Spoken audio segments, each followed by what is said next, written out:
talk more about the situation in Yemen. Let's bring in Elisabeth KENDALL, a senior research fellow at Oxford University. Elisabeth, thanks for joining us. You've also been an international advisor to a cross-tribal council in eastern Yemen. Will this pledging conference, first of all, get the $3 billion the UN is hoping for? And even if it does, is it enough money?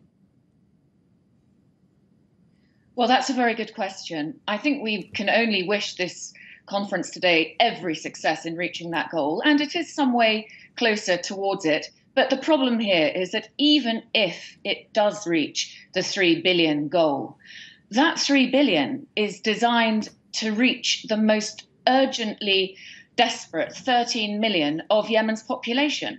Whereas in fact, as you mentioned, there are 22 million who need urgent humanitarian assistance. So it would only reach just over half of those anyway. And in fact, much more worrying is the long-term problem. This conference is about raising funds for humanitarian assistance. But who is going to rebuild this country after the war, when and if it finishes? What about the bottling facilities? What about the water, the sewage? What about the factories, the hospitals, the schools, all of which have been, to a large extent, destroyed in this war? That will require massive investment. Elisabeth, what about Saudi Arabia's role in all of this? It's so contradictory. It's already pledged $1 billion here for this conference, but it's also at the root of this conflict. In fact, the conference is taking place just one day after an airstrike on Yemen by the Saudi-led coalition left another 12 civilians dead. Well, you're pointing out an incredibly awkward contradiction here.